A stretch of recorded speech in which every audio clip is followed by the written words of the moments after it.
It starts with an itch and a tingle, and then it builds and expands. And suddenly, all at once, my legs won't let me stand. I scratch till my fingers go numb. Welcome once again to the Suicide Sucks podcast. And just in case you're not following us on Facebook, please do. It's quite difficult to find us though, because the algorithms don't like the wording, but we are there, I promise you. And if you can't get on there, you can always check out the website, same name, and we've got all the info about any events and any of the wellbeing sessions that we're running at the moment. And I do need, before I introduce my next guests, to just big up Owen Beasley, the best estate agent around. And he really is, honestly. He's an absolutely top bloke. He's only really young. I mean, you look at him and you think he's about 18, but he's got his own business in Barnsley and is doing phenomenally, and he supports Suicide Sucks. So that is another reason. He's one of our sponsors, but he is... I was so annoyed that we didn't know about him when we sold our house. I found him afterwards, but his track record is unbelievable. So check him out as well. So today we have moved house, so we are outside the new house. We're still on a street today, unfortunately, but it is roasting. So I am literally forcing my guests today to lose half a stone probably through sweat, because it's really hot in the camper van. And for those of you who always like to know, we've all got tea today. There's 3 teas on the go, so yeah, we're all enjoying a brew. So in the van today, I have got Russ and Rachel, and we're going to be finding out all about something called Russfest, which you may never have heard of before, but once we've had this chat, you're going to be wanting to get tickets for it, because it is going to be an awesome event. So the little bit I'll say is that Russfest is a grassroots festival, and it's in its 6th year. So we're going to find out what prompted the birth of Russfest, I suppose, and then talk a little bit about how it's developed and, you know, what you want to get out of it when you put this festival on. So over to you guys. I don't know who's going to tell us how Russfest was born.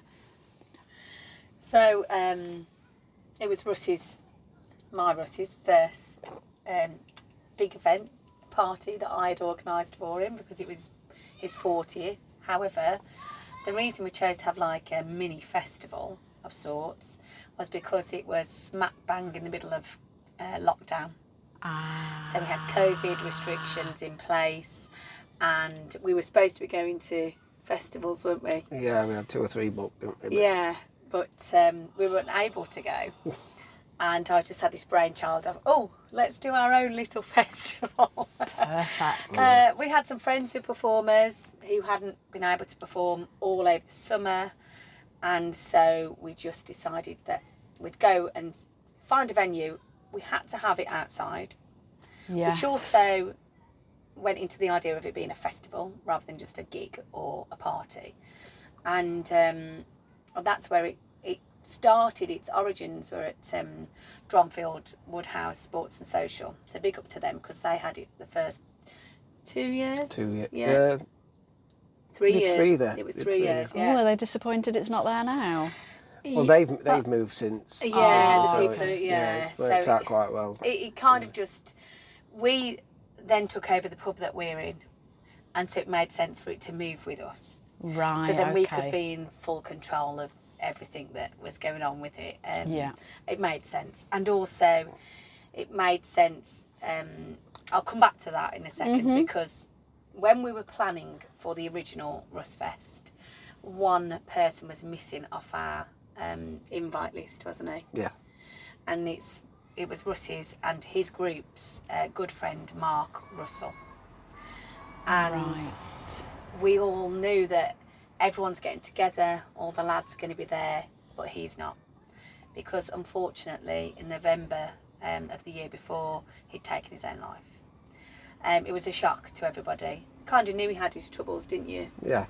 But I don't think anybody realised that it was going to, you know, do that. And so when we were in the planning, we decided, I think we should do this again, because it was a great thing for everybody to get together, all have this conversation around why and men's mental health. And there was a charity at the time. What was that charity called that we sponsored that first year? Men Talk. Men Talk. It was a local one in Chesterfield, wasn't it? Yeah.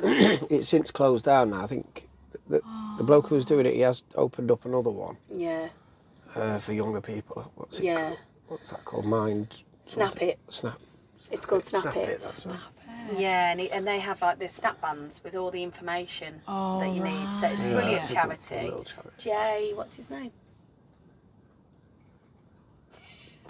I'll remember it in a moment. But that's a great charity. So we went to Jay and said, we would like to raise a bit of money at the same time as having this little festival, because it's for men's mental health charities, and because we want men to talk. And so towards the end of the night, when everybody's standing around singing Champagne Supernova, which is one of Mark's favourite songs, we pulled out a banner saying Russfest next year in memory of Mark Russell. Oh, brilliant! And that's how it was. That's how it was born. And it's giving me goosebumps. Yeah, and it was a beautiful moment, but it was also so lovely to see all these men. Well, it was the next day when we went back up to the pub to collect a few things that had been left from the night before. There was a group of older blokes in the 50s and 60s. So about probably 6 of them. No, but I mean, like older than my friends. Yeah. In the 50s and 60s, and they were sat having a chat to each other, talking about what a brilliant day it was the day before, and then went on to talk about how they'd been struggling with things. Yeah. So as soon as we saw that, you just thought, well, that's what it's all about. Yeah. If it meant that they were having an open dialogue about how they were feeling, we'd kind of done our job. And Absolutely. And every year when we start planning Russfest, we just remind ourselves of, if one person tells somebody how they feel, rather than doing what unfortunately Mark felt he had to do, then we've reached that one person, and that makes it all worthwhile. And it is, and year on year, there's you more and feel more that, people. don't you? Everybody seems to say it. Everybody talks about how they've been struggling, and it works. Yeah, and it's all because of almost giving people that permission. Yeah. Because they know why Russfest is happening. It promotes the positive talk about it and just discussing it. And we found that, well, we've got the pub, haven't we now? And we found they have a tea time crowd, and today even, one of the lads was saying, when he's feeling stressed and he comes in, even if they're coming for a black currant and soda, it's their kind of safe space to talk to each other. And they promote Russfest themselves, it's great, and because it's a family festival as well, it's not just about adults having a good time, it's about the whole family, and it's about people just remembering Mark as well, isn't it? Well, just remembering everything, remembering that you can have good times, it's not everything's doom and gloom, is it? Yeah. Yeah, absolutely. And also the fact that, you say about remembering Mark, a lot of the time people don't, it's like with me and my family, we don't talk about my brother as much as we should, because we're all conscious that, you could set somebody off, or, somebody might be upset about it, so again, it's that giving people permission to remember those that have gone as well. That loss. Yeah, definitely. Because it affects the people left behind as well, I mean, there's a load more being done now, obviously, and something like you're doing is fantastic in terms of getting people talking. Yeah. But I think there needs to be more done for people that are left behind as well, you know, because it's hard to process that loss by that means kind of thing, rather than cancer or, you know, an illness. Yeah. I think it's a difficult one, and that's why people don't talk about it as well, because it's awkward. We have, so last year we supported the charity Baton of Hope, didn't we? Yeah. Which is an anti-suicide charity. And Mike was just amazing, Mike McCarthy. He's one of the founders. Unfortunately, his son took his own life. And he wanted open dialogue about suicide. And what they're doing is really good. But what you found is people are embarrassed to say and to talk about it. That's another thing. And they don't mention it. And you see it a lot, especially on social media. I was talking to somebody the other day about it, because it's both of us have experienced it in the last year, haven't we?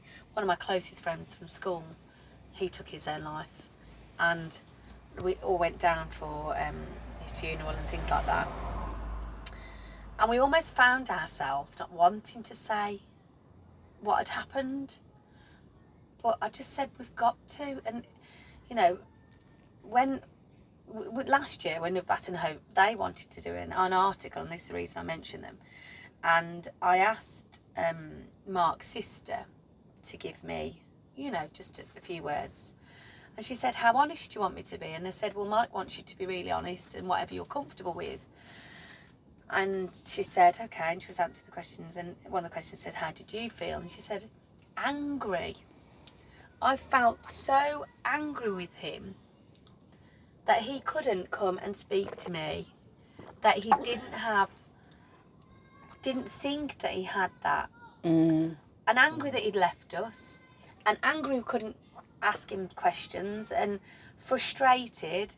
She said, and that stopped her being able to grieve so much because she was so angry, you know. Totally get that. Yeah. I've literally just finished doing a podcast online, actually, where the main topic was anger related to suicide. And I was telling them about how I ended up with, I was out of action for like 10 months with a bad back and had 2 slip discs and sciatica, but it was all, honestly, it was trapped anger. And I went through this process and dealt with it, and I cancelled the operation I was booked in for and everything because I dealt with it. And I'm not kidding you. You know, I mean, this was about 10 years ago now, I think, maybe 9. From that moment when I had this treatment, and this is why I managed to set up Suicide Sucks, I think, because I didn't have the anger. Yeah.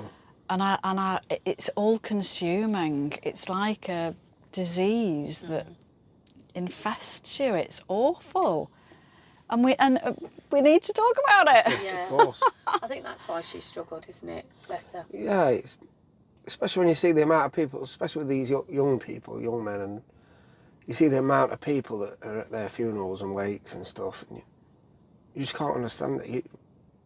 They can't have known how many people were there for him. They loved him. Look at they're so busy. Look at Dave. Quiet Dave. They call him Quiet Dave, but he's probably the most opinionated person that you know. Yeah. What about his mum? Yeah, he was a good friend of mine that we've recently lost in the last 2 months to suicide again. And we'd never really met his mum. He sort of went to a different school, but we were still all really close. And they weren't going to have a wake. They weren't going to have one because she didn't know that he had many friends. She thought there'd only be a couple of them, so they were just going to go back to their house and have a drink with family and a couple of his 2 friends that he had. And then my other friend, who was really close, who knew his mum, said, "Oh, we've got to have a wake," and I offered to have it at our pub. Because we thought it was that she didn't have the money to pay for it as well. So we did it, and she was in tears, in so many tears, when she saw the amount of people that turned up. She just didn't have a clue. I think it hit her even harder then, didn't it? Yeah. because she saw that he was lonely. He felt lonely. He had mental health problems, didn't he? He had schizophrenia. But he'd just lost his PIP, hadn't he, or something like that, and he wasn't eating, and he felt like a burden, and that was just the worst thing. And I think that's another thing, isn't it? If he'd have mentioned it to any of you guys, it wouldn't have been an issue. They'd have all rallied round. But I think it's that fear of if you tell somebody something or that you look weak, and I could throttle men, because women have those open conversations and they talk about the fact that they're really struggling, and men don't. No. On a whole. Yeah. Russ is all right. Yeah. He gets emotional at adverts. So. Oh yeah, yeah. My husband's like that. Actually. Yeah. We're like, are you crying? It's like, No. Yeah. It's this hay fever again, isn't it? yeah. Oh, I think it's brilliant though, and when he does that, I just think it's so important for your kids to see that as well. And I think, you know, in society now, we hide so much from our kids to protect them. And actually, we'd be much better off modelling how you cope with this wave of emotion. Yeah, definitely. And it's so I like that. I like it. I think it's very important. So in honour of Quiet Dave, we've got the Quiet Dave main stage. Oh, So brilliant! it's got an oxymoron in itself. It's going to be so loud, and he was so quiet. To be That's lovely. brilliant. Yeah. I mean, I say brilliant. I often use these words, and it's to do with suicide. And it's like, well, it's not brilliant because obviously it would be better if he was here. Yeah. But Yeah. you know, it's a tough one, that, isn't it?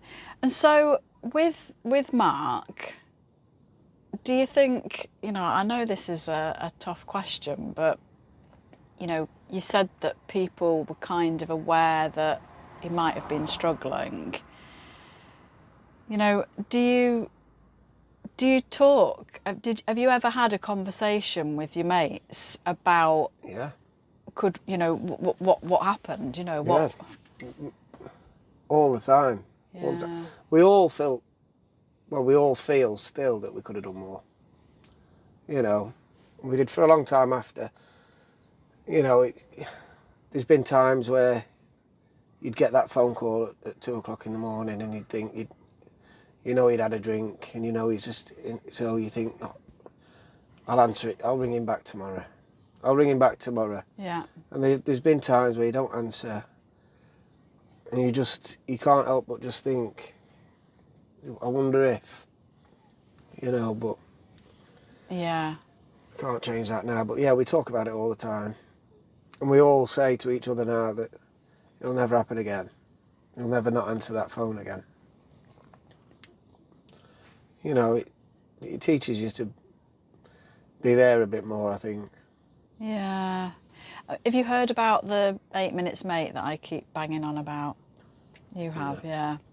So, you know, like that situation where, because we've all had those situations where there's somebody that rings you almost every time they're pissed, saying that they want to end it, or you know that you know. So it's difficult to know. Yeah. When you need to be there, isn't it? But the 8 minutes mate thing is to do with you send somebody a message, or you say on the phone, you call them and say, have you got 8 minutes, mate? Yeah. And that's code. And that's code for, I'm going to take my own life if you don't do something now. Yeah. So when somebody rings, if that person had known, maybe, I mean, I'm not, you know, obviously we don't know, but it's all hypothetical. Yeah. But if they'd have known that they could have texted somebody, have you got 8 minutes, mate? You know, that would have been like, you wouldn't wait till the morning because That'd you'd be know, tricky, because it's wouldn't it? code. Yeah. And so I'm really trying to push everyone. So go back, find an 8 minutes mate, and be somebody's 8 minutes mate. Because, I mean, it's quite scary when you get that message. And it's never 8 minutes, it's normally an hour or more, but you've got somebody through from where they were at the beginning of the call to the end. And I really believe that it could be a game changer. Yeah, it is. Because there's no you can't confuse it. Do you know what I mean? Yeah. It means what it means, Yeah. so Yeah. to speak. So yeah, I think, you know, we all sit there saying, I could have done more, and that guilt again, like the anger, Yeah. it's just does us no good. No. It's such an emotion that can drown you at times, can't it? Without you even, you know. And going back to Mark's family and how they must have felt, you know, it just envelops you. It makes me feel like that when I'm thinking about my school friend Matthew, and every time I think, I just think, what if, and how could you, and you know, all the things that you'd be experiencing now, and you know, and it frustrates you as well. So it's hard. It's especially hard for those people, because like you say, if it was an illness, you kind of resign yourself to the fact that it was incurable. If it was, you know, an accident, you kind of think this has happened, and you know, however awful it is, you kind of know the reasoning.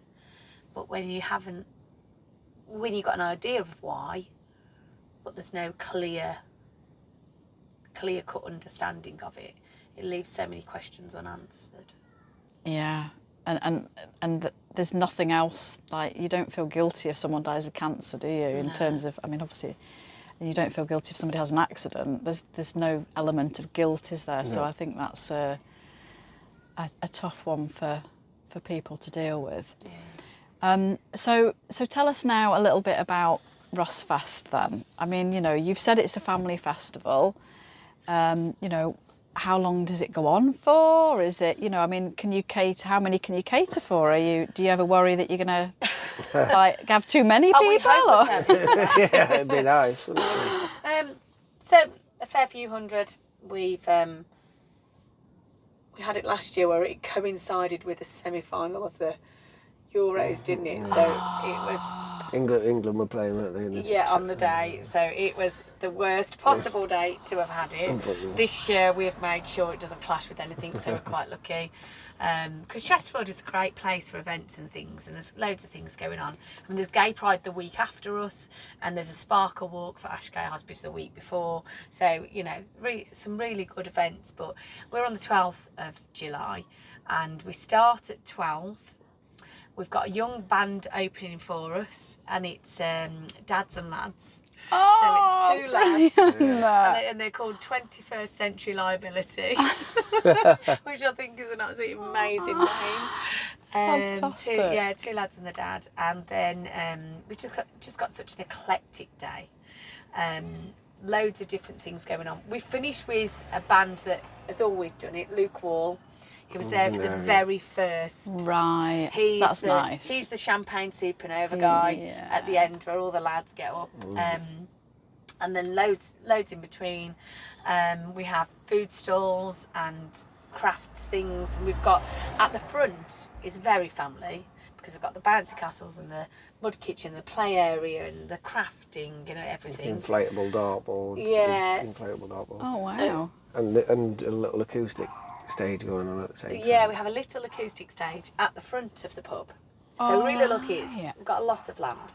So at the front of the pub we've got an acoustic stage, which means if you're not really fancying what's on the other stage, Well, if you're bringing if you're with the kids, they don't want to stand in the car park listening to. Yeah. Well, they might want to rock listen to bands. Sabrina Carpenter. Yeah, probably. Yeah. This year I've gone rogue. I don't know whether anybody will like it, but we've got a Sabrina Carpenter tribute act. Oh, She's really good. right. And I just said we need something to bring more families in and to make people stay a little bit longer. Yeah. It's very current. I think it's a great Russ idea. didn't even know it was. Wow. I said, who's Sabrina Carpenter? But so we've got that. And like I say, very eclectic, because then straight after her we've got Luke after her. We've got a brass band, haven't we? Oh yeah, we've got Tin Soldiers. Oh my God, so you've got something for everybody. there's all sorts. Yeah, definitely. I mean, we got a started bit of the reggae, first. we've We've got got a bit of reggae reggae, yeah. Can't go wrong with a bit of reggae. A rock band, the Televised, and we've got Boy Royson and the Orbs. That's a brilliant, a really good band. Who else have we got? Got who's the acoustics that we've got? Sticky Bones Jones. Yeah, he does the bluegrass stuff, doesn't he? Oh, Yeah, yeah. And, really good. We've managed to get 2 singers who happen to be good friends of ours. Yeah, they're Laura Beresford and Mandy, and they're going to do it under duress, but you know they're doing it as well. They're really good. We've got people dropping. There's a rap, the young guy who does the rapping. Oh yeah, He sings as well, doesn't he? yeah, J-Mac, and actually he's incorporated in his UK tour. So J-Mac, it was on X Factor. He was on X Factor. Got to judges' houses, bless him. But he actually contacted us because men's mental health is something close to his heart, and he's lost friends. But when I was talking to him about Mark's situation, I was saying, you know, he's a dad and he wasn't seeing his son at the time, and all these compounded his decision, I think. And he said, well, I'm going through something really similar at the minute where I can't see my child and it's really affecting my mental health. He said, so I'm turning to my music to help me.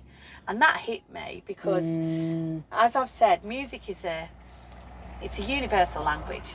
You know, it doesn't matter where you're from or, you know, what you look like or what you earn. We can all use our ears to listen, or even if we're deaf, we can feel the vibrations. And so music is such a powerful tool Definitely. to get through to people. And this is why we both love music. Any excuse to watch live music. So Russfest it's a passion as well as a project, you know. Yeah. So when you see people that say, I love the music and the cause is like really deep rooted, it helps. So yeah, he's come along, a bit of rapping, a bit of music. And does anybody get up and say anything about? Yeah. Simon Peterson, who runs a local magazine, is a good friend of ours. He's comparing this year and he does little speeches and stuff. Yeah, he's good friends of. He's a good friend to Mark. He was a good friend to Mark. And Dave. And Dave. Well, everyone, yeah. And he's a good guy. He's a great guy. Really good guy. He's got a little editorial magazine called S41 Local. They're supporting Russfest as well.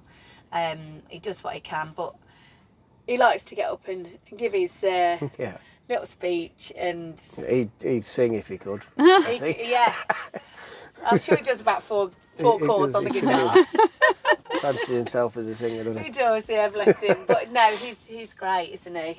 And he he's gets doing up a bit. He's doing a bit this year. Yeah. Right. Well, that's good because obviously there are going to be people that come not knowing. Yeah.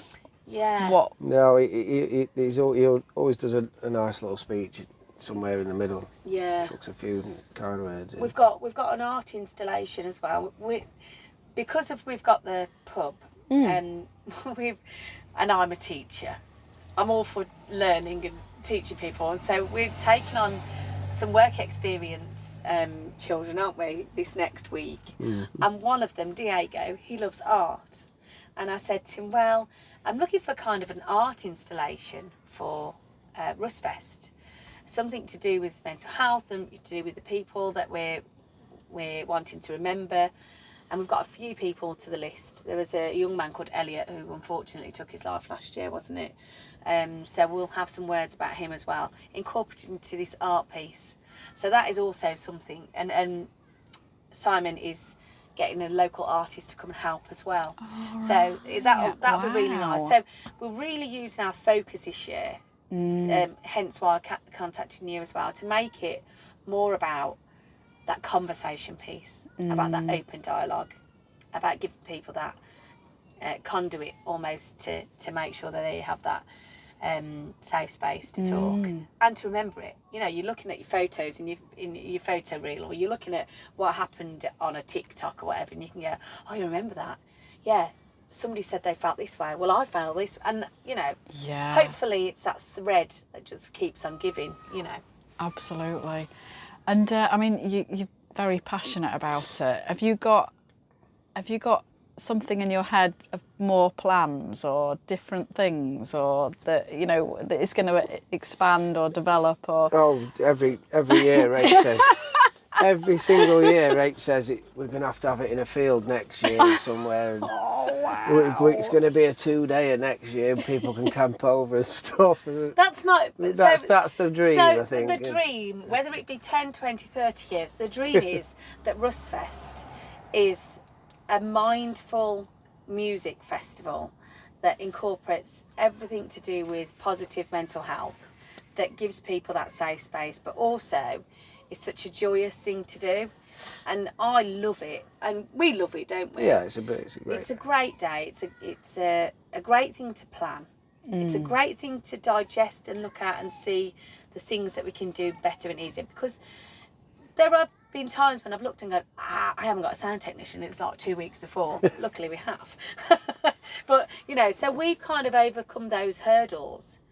I do feel in the coming years, whether it be 10 years or, you know, whenever, that it needs to be in an open space in the middle of a town or a city, or a beautiful country park where we can camp over, where people can wake up the next day and say, I really enjoyed the music last night and I had a great time, and it kind of opened up to me that I need to talk to somebody. And then having these little places where we can signpost immediately, like, how have you been feeling like this? Right, there you go. Because in Chesterfield, really, last year was brilliant, wasn't it? Because we had the festival on the Saturday. Andy's Man Club opened their first club in Chesterfield on that Monday. It was the timing was impeccable. Brilliant. I mean, it wasn't great for the football. I think they've got 2 in They Chesterfield. have. They've got one in Chesterfield that runs from the football club, and they've got one in Clay Cross, which is just a bit further out. It's more north, isn't it? Is it not far? Yeah. It's 10 minutes away.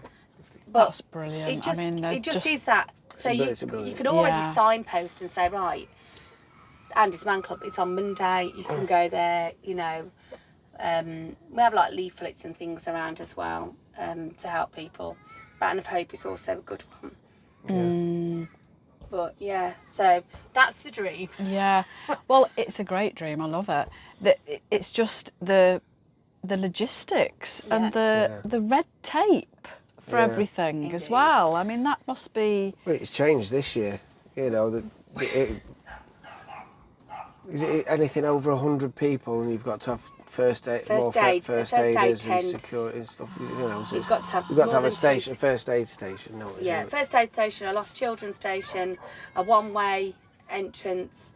Everything has to be ticketed, so you can't just have people coming in. It has to be completely ticketed, so you can keep on numbers, which we have always been a ticketed event. We've done that anyway, just to obviously we have to cover costs. Every penny of profit goes to a few charities that we. Yeah. And so, do you have volunteers then? Yeah. Or is this something you're going to have to push? Well, all our staff at the pub all give 2 hours. So they work all day. We have to pay them, but they give 2 hours of their day, their time. That's all of them get work. So 2 hours of their money goes to the charity, and then there's a lot, like the security that we've got, which is just basically just taking the tickets and being first aiders and stuff. They're doing that.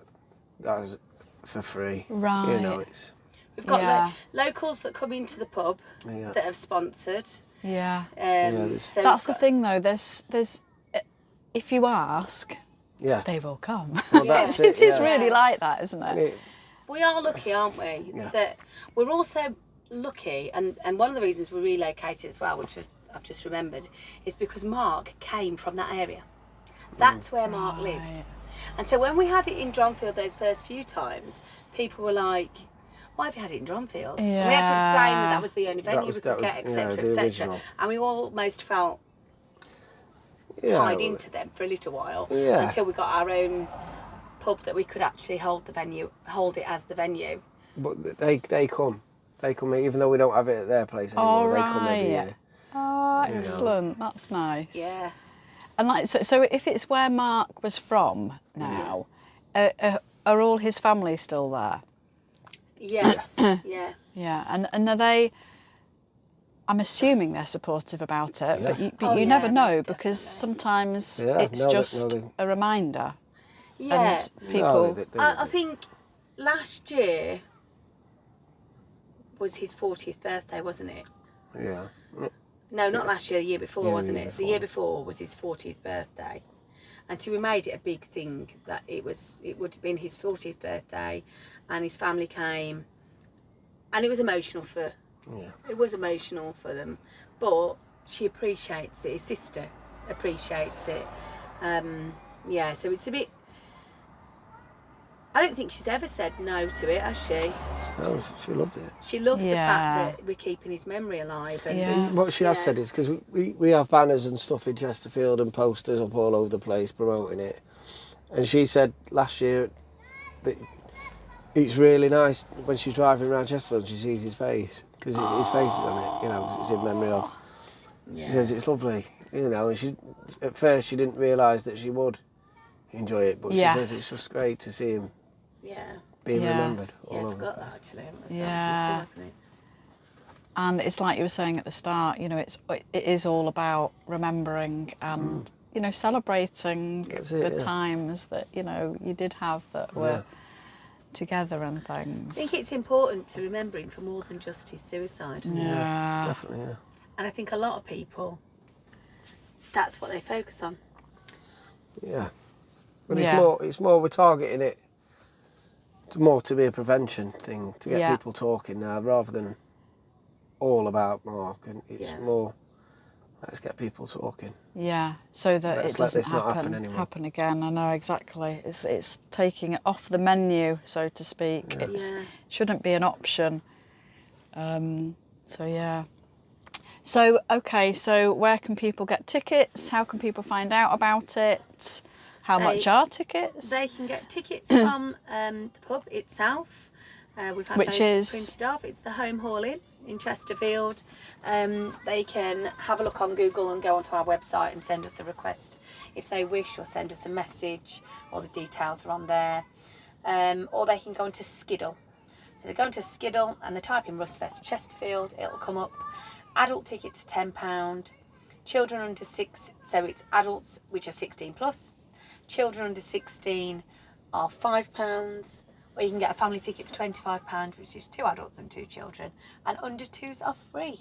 Brilliant. And what we say to people is bring your picnic blankets and your little chairs and get yourself a spot and just enjoy the day. Excellent. Question for you. Go Are on. dogs allowed? Yes, Oh, they yes. are. Oh! Dogs are allowed. Last year we had, I think we've got a doggy stall this year, but it's a bit smaller. Yeah. I had a doggy treats stall last year. Dogs are allowed. We encourage dogs, we actually. prefer dogs to humans, Yeah. We do. We've got to about it. Yeah. We do, but that is quite we interesting. We do doggy dinners, don't we, on a Sunday? do Because you? we do Sunday roast on a Sunday, and Yeah, we do. you can get a little Brilliant. doggy dinner. Brilliant. I love that. Yeah, so there's but loads a of lot of space. festivals don't allow dogs, Yeah. and I always think Yeah. I find it annoying, I to be think honest. it's a real shame if your dog's quite happy with the live music. And there's loads of little areas they can just go and sit on the grass and under the tree and just chill, isn't there? So they can enjoy it. I was going to say something else then. I can't remember what I was going to say. Oh yeah, you have wristbands, so actually you can come and go as much as you like. Because we are smack bang next to Holmbrook Valley Park as well, so if you do bring your dog, right. it's a lovely walk round there if you wanted to just get away. Yeah, Walk round the little pond and the lake. The lake, not a pond, is Well, it? as you know, I'll be there, and of course it's my birthday weekend It as is. well. There you So I go mean, then. it's just win-win all round. And you've got your hotel right here. That's it, yeah. Exactly. Happy days. Can't We say that to people because what a lot of people do is they come bring the kids for a few hours, take the kids home, come back because they've got their wristbands. So it Perfect. works really well. And like I say, it's an eclectic day. Even if we don't have the weather, we've got loads of umbrellas and we're giving out ponchos, aren't we, to the first 100 people that come get their own free poncho. It's not going to rain. No, it's not going to No, rain. it definitely won't. No. And I had another question. Oh yeah, can you turn up? Would you be able to turn up on the day? Yeah. £1 a day, it's just, it's £12 on the day or £7 for children. Yeah. Okay, because there's always those people that wait until to see if the sun's See what the shining. weather's Yeah, like. we have it every single year, don't we? We have That's a massive part of the influx. reason that it's a little bit more on the day because you try and encourage people to buy it Yeah. before, so we know that people are going to come. But, Yeah. Yeah, I think any events that people run, it's Yeah. tough at the moment because people seem to want to wait till the Yeah. last minute Yeah, before yeah. committing. I mean, we're quite. It's never happened so far. We're always worried about that because people tend to do that. They don't buy the tickets before. They say, I'll just pay it on the day. And you're never sure if they are going to show up. But they do. They have been, Yeah. you know, so it's always been a great day. But you still can't help but worry about it. No, can you? especially If the today's tickets aren't there, climate. if it's not, the tickets aren't sold, then you're panicking a bit. And you have a lot of It's always a good day. have a lot of free events around, but our main thing is to make sure we put on a really good value day. And I know, and this sounds awful, but sometimes when it's a free event and the bands are all doing it for free, they're rubbish.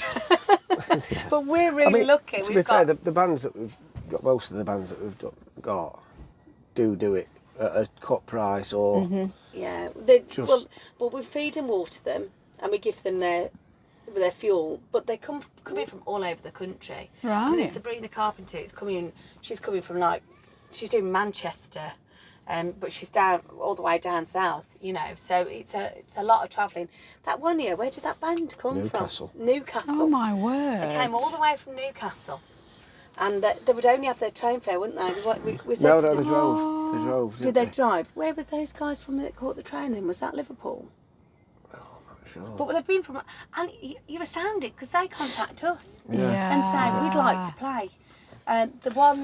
The one lad from Boy Royston and the Orbs, who used to be in that other band, Oregon Way, he lost his brother to suicide quite young, and so it's incredibly important to Will to do it.